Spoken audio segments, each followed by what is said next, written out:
Hello, everyone, and welcome into episode 30 of the Stomp the Bus show. I'm your host, Mark Harris.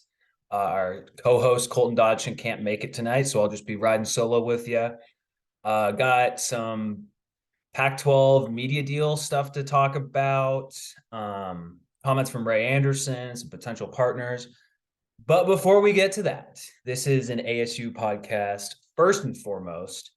ASU football is the main topic of this, but I mean, if you're a Sun Devil fan, you can't stop thinking about the McKale Mary over the weekend.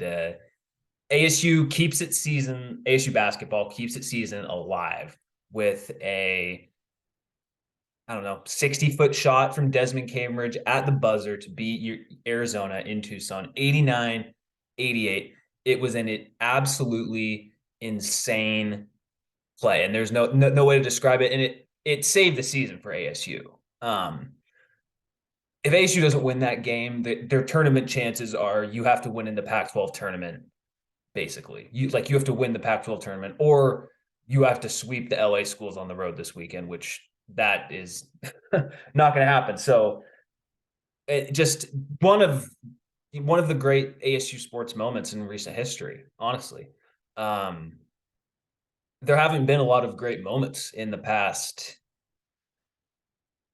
for the main sports anyway, for the biggest sports.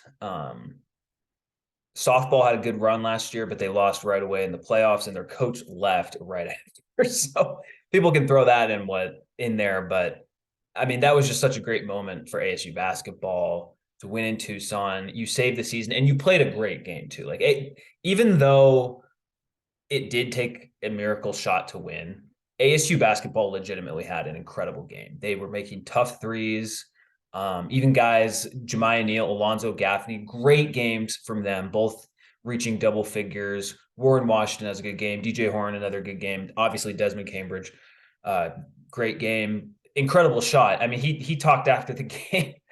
He was just hoping that it almost went in, and the crowd was like, "Oh, he got it pretty close," and then it goes in, and when you watch it, it looked for half court shot standards looked pretty good, and it just went right in. No bank, no rattling around in the rim, just swish, just right in like Steph Curry shot it.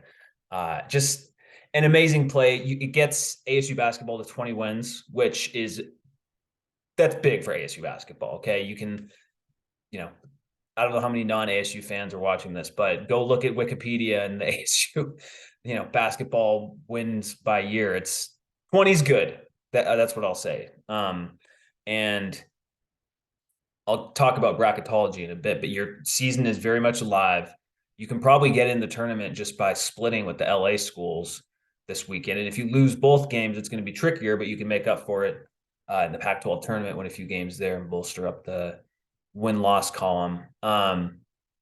It's just, as an ASU fan, it's like finally you get something like a good moment that actually means something, because ASU football, you beat Washington last year. That was a good win, but ultimately that didn't really change anything about the season. So, tough, cool individual game, but it doesn't mean anything beyond that. This is so big in so many ways.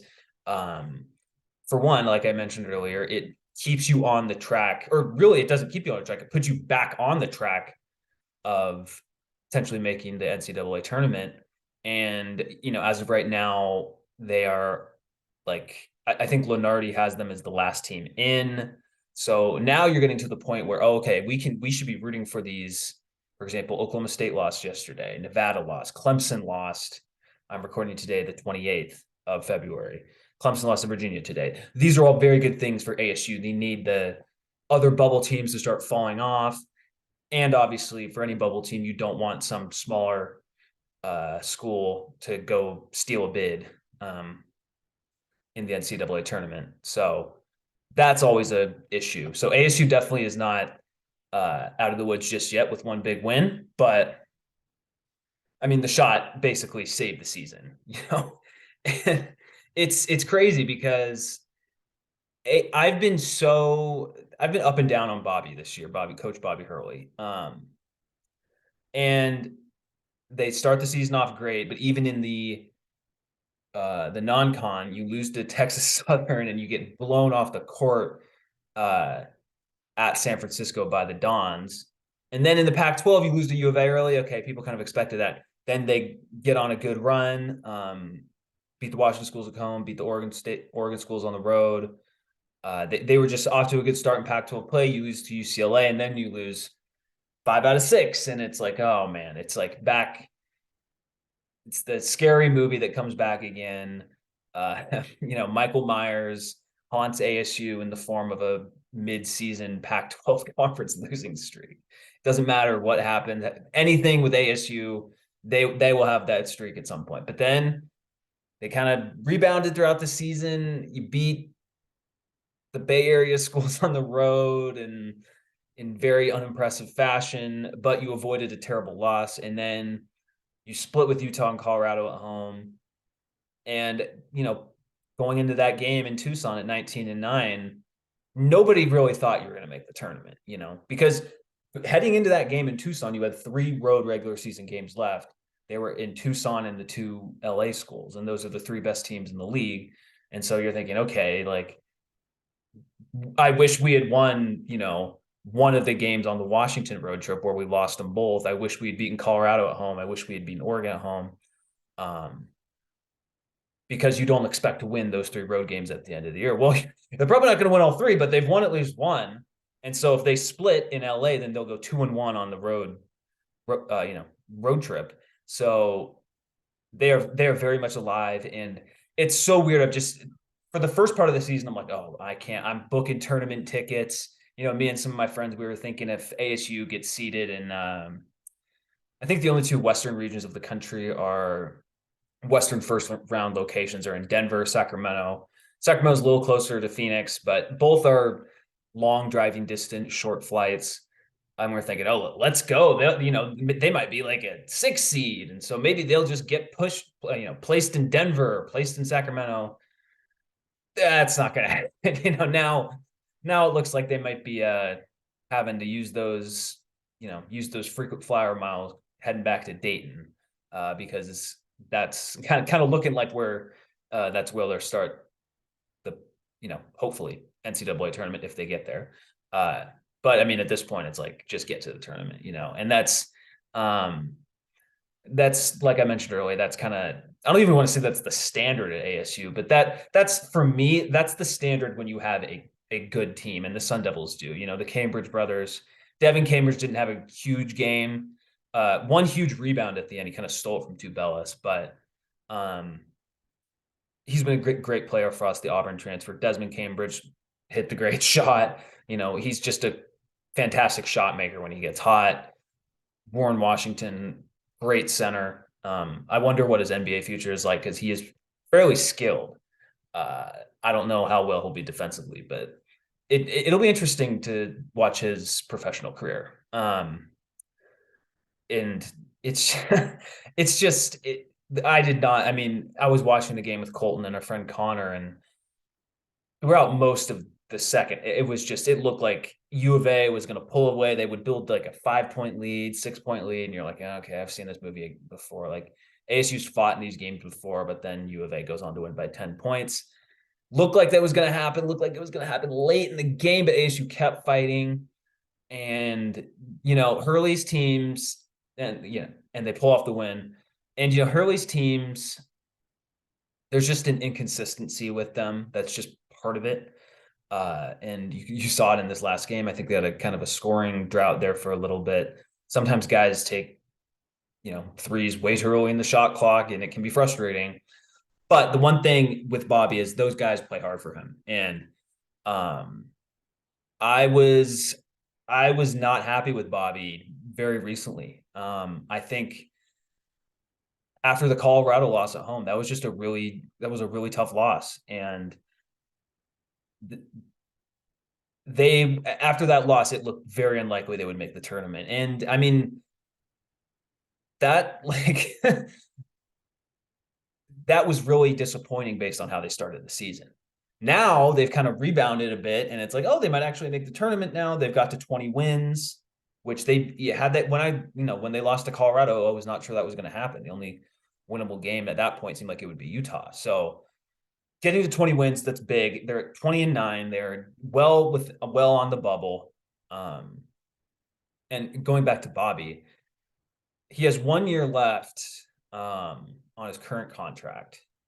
So it feels like they're just gonna kind of want to ride it out and see if he makes the tournament. And I mean, if he makes the NCAA tournament, or honestly, if they finish with 22 wins, whether it be you split the LA schools and you win a game in the Pac-12 conference tournament, you get to 22 at that way. If you get to 22 by beating both, then he's definitely coming back. Because they'll get in, and they probably won't even be a bubble team if they beat both, but I don't think that's going to happen. You get 22, maybe you lose both, but you win 2 games in the Pac-12 tournament. It's like, okay. I think if he gets to 22 wins, they make the tournament. And if they make the tournament, Bobby Hurley is going to get an extension, or he should anyway. He should. And the thing is, like, I'm going to talk about Ray Anderson later in this, but I don't know if I trust Anderson to make this hire for the basketball program. And the thing with Bobby, and I have defended him in the past, and I guess I'm defending him now, but in previous years, despite, the uneven offensive play that comes up, it's just, if you fire Bobby, there is a huge risk of you being much, much worse at ASU. The arena, I like Desert Financial Arena. It is an old arena. Like, it feels like you're traveling back in time. And pretty much all ASU, that's really the only ASU facility that's like that. You have a brand new hockey arena, Sun Devil Stadium's remodeled, baseball plays at a nice facility. It's not on campus, but it's pretty freaking close. The facilities are fine. The swimming facility is cool. Like, it's really just Desert Financial Arena. And so that can't be helpful when you're recruiting and it looks like you're, walking down the hallway and it feels like it's the 1970s. So that's an issue. And there's no ASU fan, like, there's not some huge ASU basketball fan base they can just lean on. People will go to games if there's like a drumbeat of anticipation, a la the UCLA game earlier this year. But I mean, if it's just because you're playing a conference opponent home, if you're playing an Oregon State on like a Thursday night, you could get pretty spotty attendance. So it's not the most rabid college basketball fan base. It's just not. And Bobby clearly loves the school. His kids go there when one of them's on the team. And I say all that to say, replacing Bobby with someone who is clearly better, that is a risk. That is a huge risk. It's with ASU basketball, you can't just fall back on, oh, we'll be okay if we make a meh hire. Like, if Kenny Dillingham doesn't turn out to be a great hire, but he's just kind of an okay hire, ASU football isn't gonna, drop to 3-9 every single year like it was last year. It'll kind of just be what it has been in, the past 20 years, a 7-5, 6-6 type of program. But with ASU basketball, if you hire a meh coach there, they can fall way, like, they can be what Cal is, they can be what Oregon State is right now. And so that's why I think so many ASU fans root for Bobby Hurley. They want him to do well because they know that you could do better. You could, make a fantastic hire, guys, get someone out of nowhere.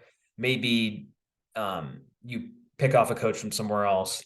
But with Bobby, that they're going to schedule competitive games in the non-con, which they did this year. And that there's always going to be effort. And that there's a good chance at the end of the year you will be in the mix for the tournament.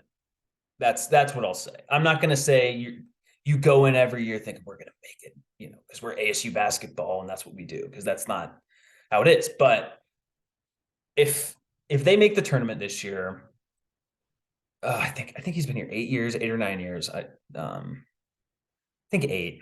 I'm gonna say 8, but it could be 9. Anyway, he made it in 2018, 2019, would have made it in 2020. So I'm counting that on his side of the ledger. The 21, 22, 21 was a disaster, and 22 they just started off so slow, and that team just wasn't as talented.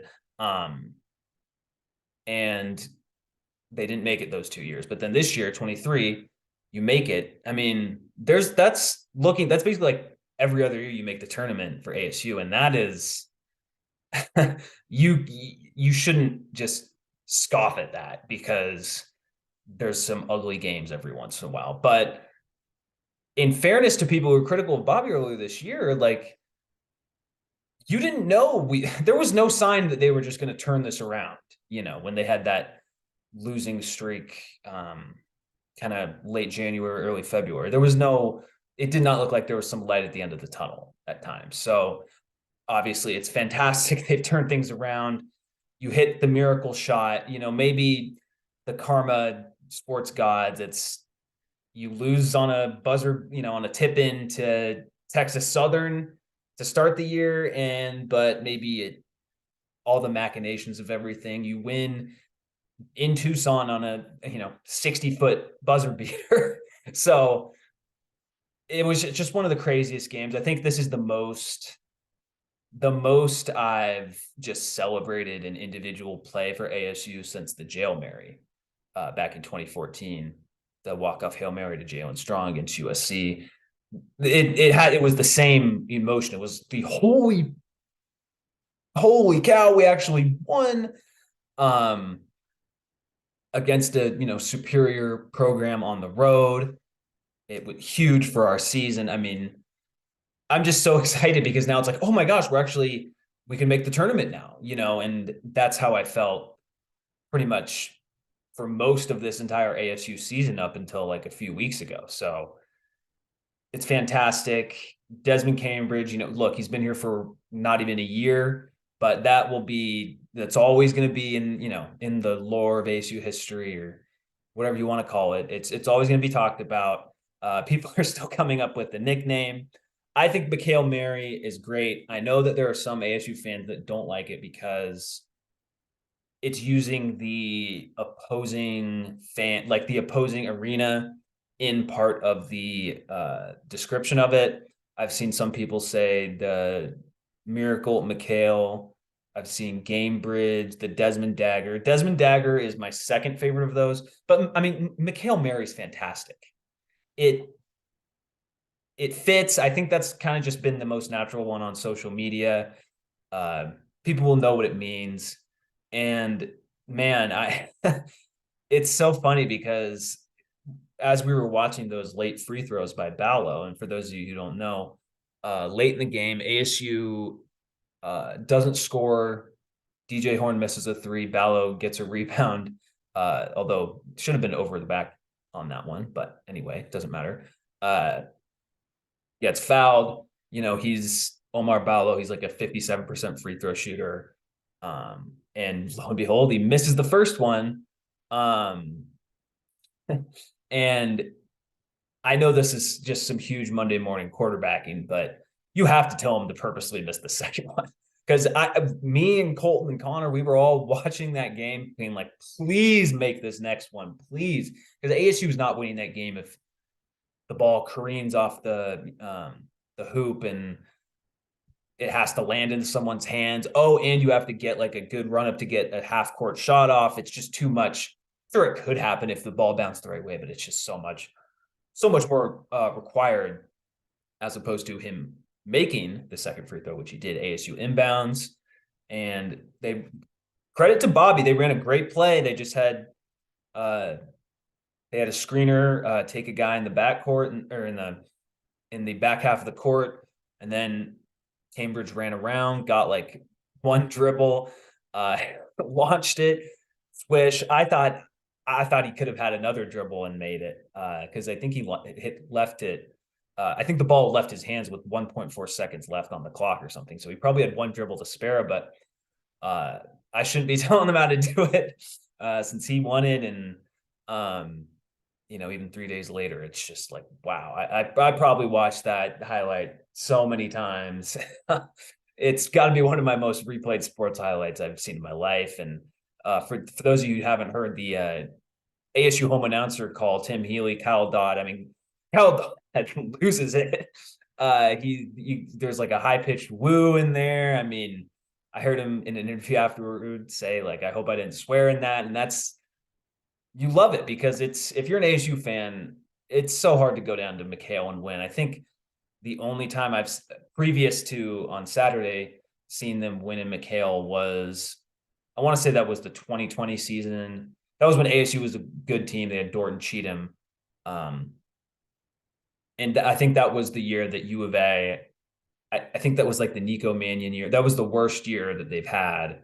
And I think a lot of the potential cheating, DeAndre Ayton stuff came out. And so I forgot how specifically that affected them, but they weren't good that year, and ASU beat them in Tucson that year. But it's like, you beat a bad team. You kind of had to win because just like, when is U of A going to be bad again? And they aren't bad this year, and you still beat them. And like I said, ASU played a great game too. Like, it was just a fantastic college basketball game.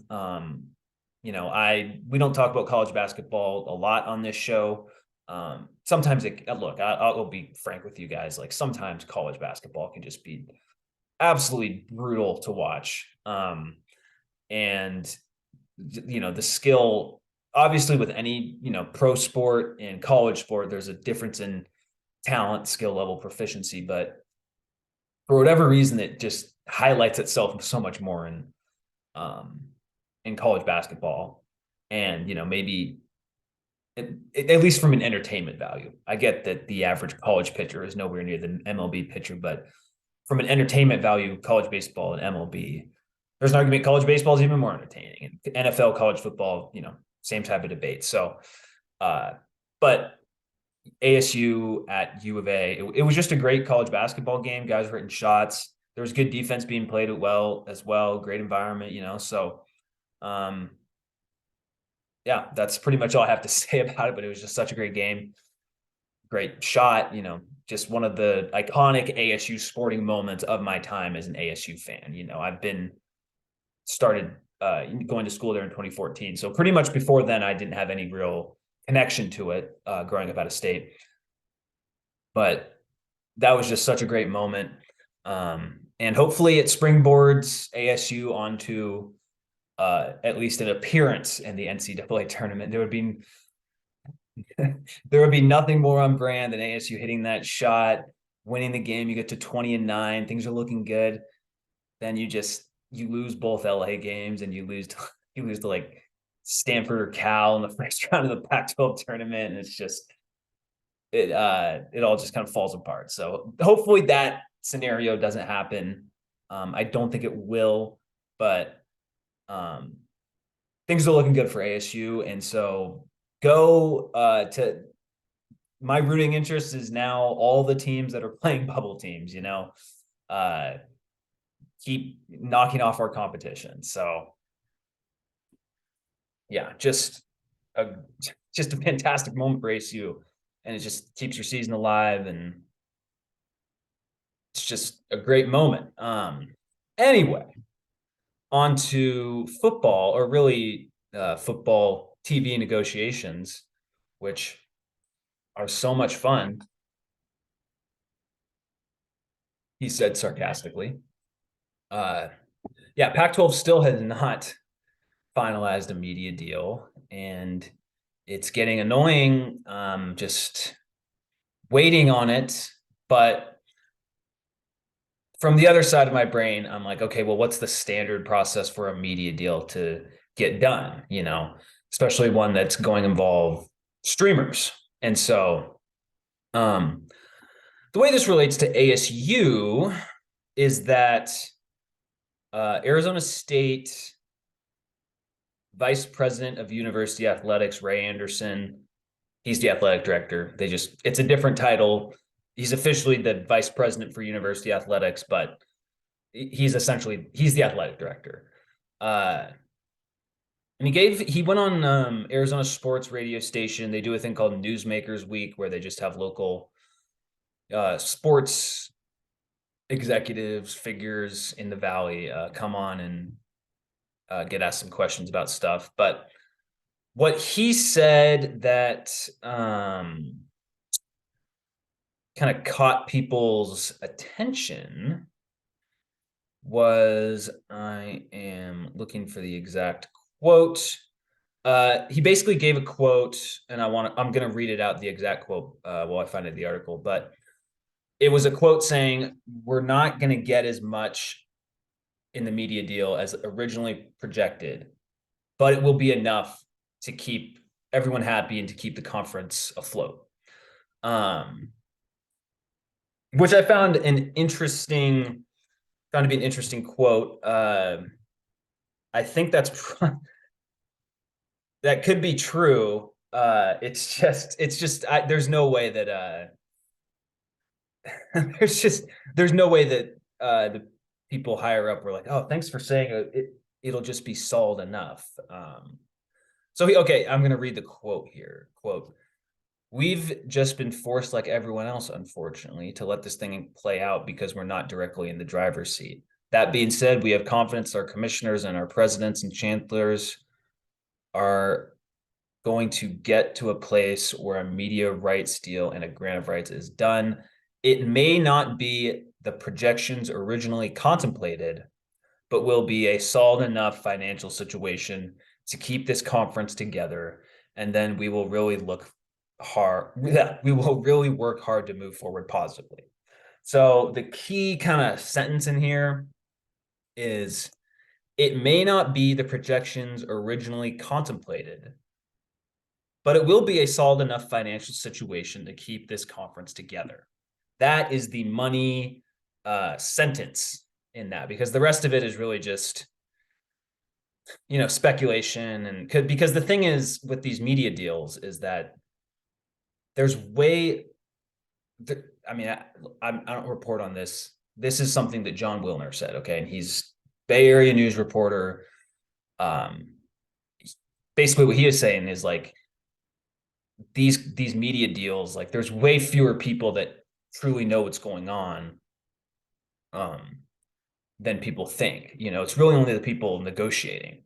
And so when Ray Anderson says, "We've been forced, like everyone else, unfortunately, to let this thing play out because we're not directly in the driver's seat," that means, not all 12 or 10 of the Pac-12 presidents are all in the room negotiating with Fox and, well, maybe not Fox, but, ESPN, Apple, whomever it may be. It's a smaller group of people representing the Pac-12. So I think that's what he means by that first part. But when it says it may not be the projections originally contemplated, but it will be solid enough financial situation to keep this conference together. Oh boy, when people saw that quote,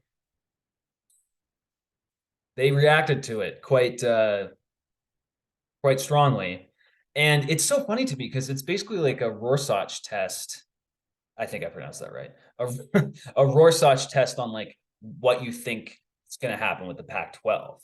Because when I heard it may not be the projections originally contemplated, but it'll be solid enough to keep the conference together, I think, okay, they're not going to, because I think it was reported they were originally hoping for 40 million per school. So when I see that, it's okay, they're not going to get 40 million per school. They may not get 35 million per school, but it's going to be somewhere. It's going to be good enough per school that people aren't leaving,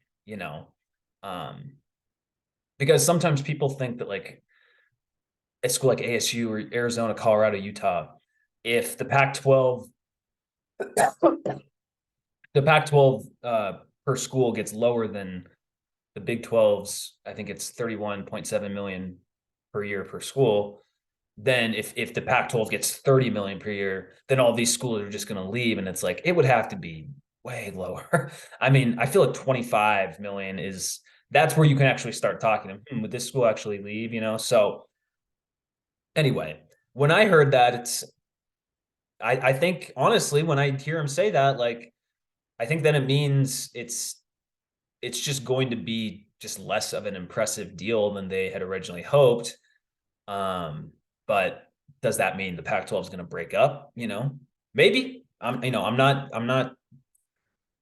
I have no. We don't know what's going to happen, but that to me sounds like things are progressing well. And sure, it's not going to be 40 million per year. Maybe it won't be 35, but it's going to be sufficient enough. And that's the key word there. Other people saw this and said it's not going to be the numbers we originally thought. Uh, and they're like, oh, okay, well, then if it's not going to be the numbers they thought, then that means the Pac-12 is gonna dissolve, and the four corner schools go to the Big 12. Washington, Oregon will leave to the Big 10, and we'll be on our merry way. And maybe it will mean that. To me, this is like you turn in a paper in school and you did a good enough job to get a B minus, but maybe if you had done things better, you could have gotten an A, and that's kind of how I feel this Pac-12 negotiations going out is playing out. Because clearly George Kliavkoff, Pac-12 commissioner, by waiting this long and the Big 12 undercutting him, signing a deal in this fall, getting schools at 31.7 million, it lowered the market, and so schools aren't going to be like, oh, our media partners aren't going to be, oh, we're not going to pay 40 million for Pac-12 school when the Big 12 schools are getting 31.7, because there's not some huge fundamental difference between these leagues. So that's hurt. And the other thing is the lack of a PR push from their end,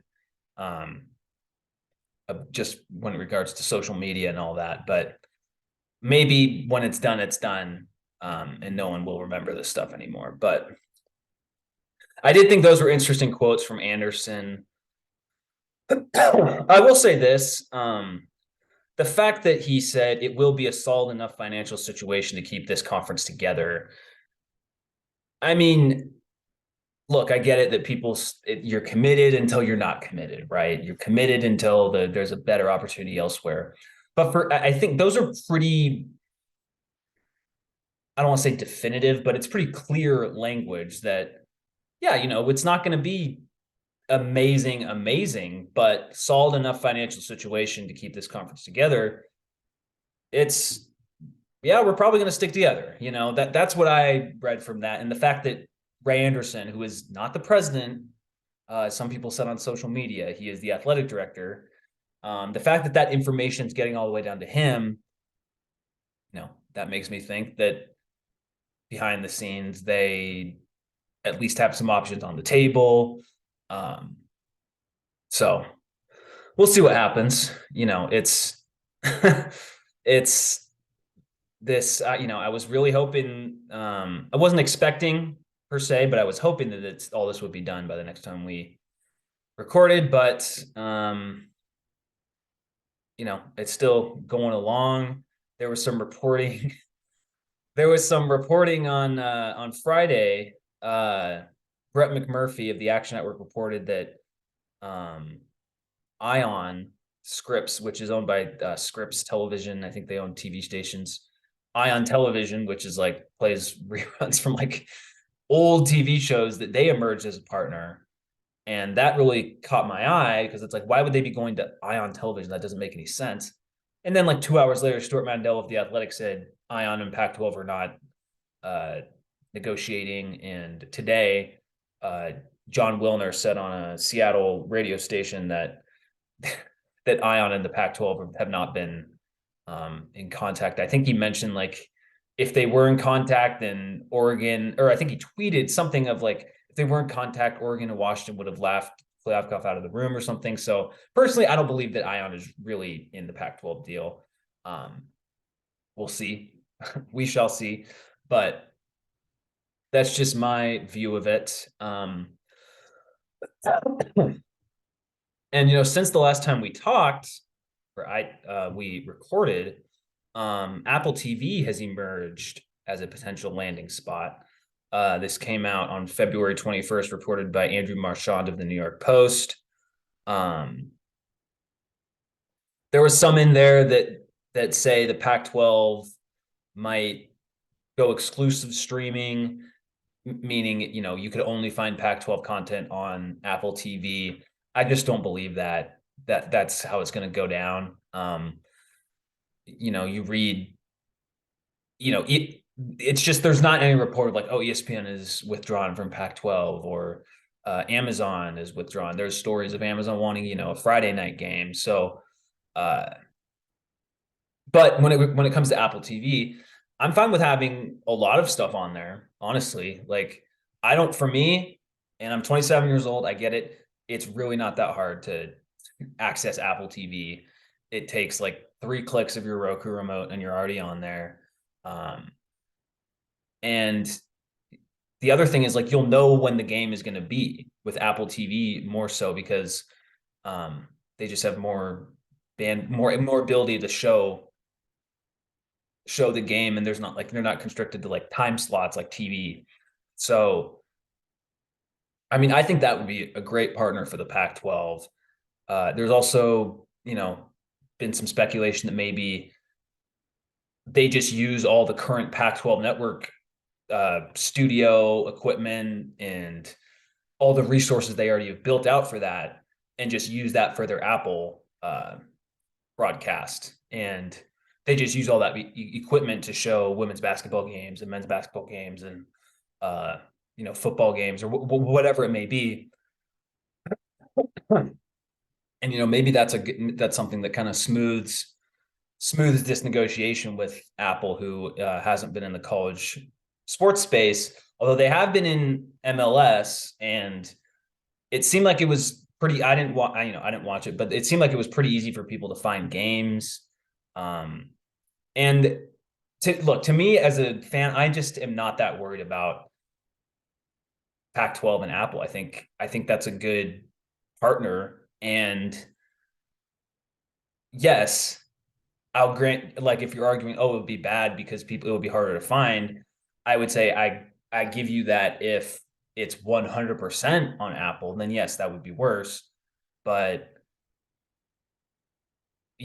ESPN could still be in this, and so we'll see how that goes.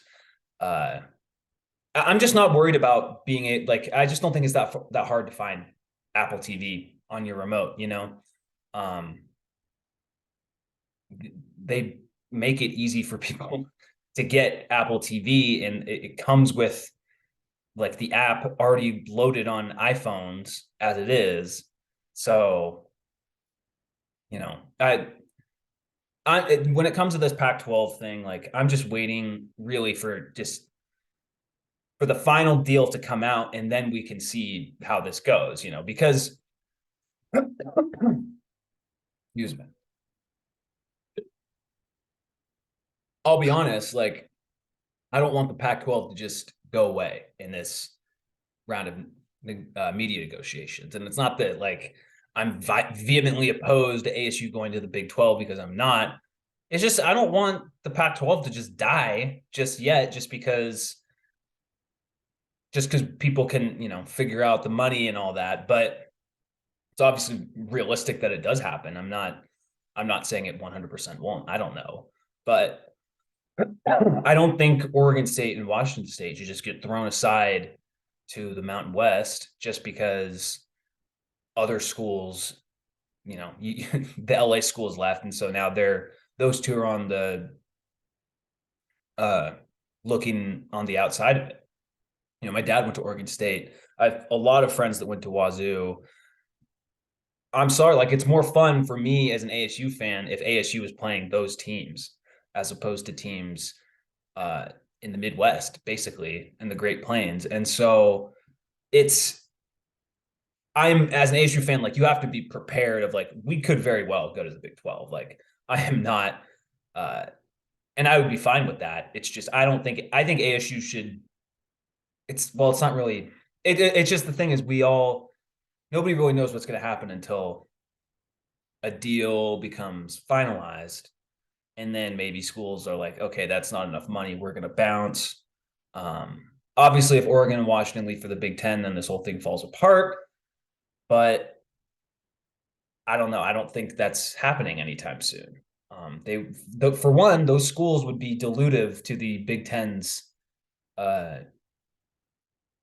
value per school. They would lower the amount of money coming in, and that's not. You can look that up. It's not. They aren't as much as any. In fact, I think the only school that wouldn't would be Notre Dame. They would be the only school that the Big Ten could add additional value onto the per year payout per school. So yeah, just kind of talking all that out. For ASU, I'll say this, like, it's good that we're wanted in the sense because like the Big 12 wants ASU to come to its conference, and same with U of A.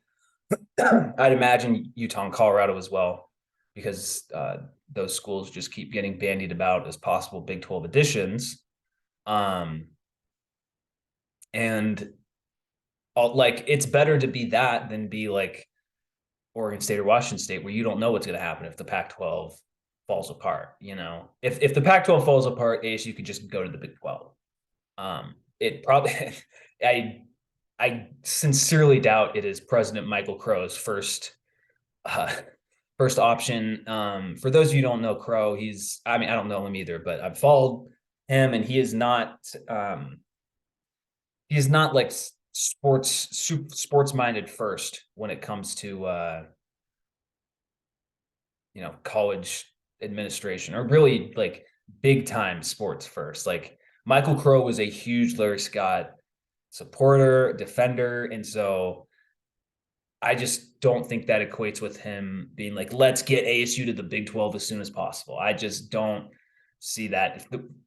To me, I feel like ASU goes to the Big 12 if they absolutely have to, and they may absolutely have to. It's not like we don't know when this Pac-12 media deal is going to be done. But, you've heard interviews and people have said it's kind of mid-March is the unofficial deadline, and so 2 weeks away basically. So we'll see how that goes. And if it's a really low number, then ASU will have to figure something out. But I could also see, like I said, I could see it being let's say it's like 28 million per school. That's kind of unimpressive based on what the Big 12 got, based on what the Pac-12 wanted to get. But is it enough for the conference to fracture? I don't know. We'll see. I mean, there's unequal revenue sharing that could factor into this. There's all sorts of things. Maybe they sign a deal exclusively with Apple, but Apple, sub-licenses some of the games to linear TV channels, and that's how a potential top 10 showdown between Oregon and Washington gets watched, or whatever it may be. So I don't know what's going to happen. I just kind of want to wrap this up with, after just talking about some of the TV deal stuff, is that I think something probably comes together, and I think there'll be heavy streaming. Personally, I don't think streaming is some huge barrier. I know I'm on the younger side. I get it. I just don't, and I don't think it's that big of a deal kind of switching back from TV to streaming, especially if your Roku remote doesn't have batteries in it. So I just don't think it's that big of a deal. And it would also, Pac-12 fans would know exactly where the game's going to be, it'll be on Apple at 7 or whatever. And that hasn't always been the case. So, and it's way more accessible than the Pac-12 network, which people really seem to forget sometimes when they're talking about this. But even though I won't say bullish, I'm more bullish on the Pac-12 not blowing up than I am bullish that they're going to have a great media deal, if that makes sense. I think they're just going to survive this and not thrive in this. But the possibility of the Pac-12 dissolving is very real. And so ASU, the powers that be, and I said this over the summer too, they need to be ready to go to the Big 12 if they have to. So we'll see where that goes. hopefully the next time we're talking about this, or I'm back on this show, we have ASU preparing for the tournament, or I guess it just depends when our next episode comes out. But anyway, we'll see what happens on the court for ASU hoops and off the field for ASU football in terms of their future media partners. So with that, thanks for watching. Please like and subscribe, comment if you feel like it. And yeah, thanks for watching, and go Devils.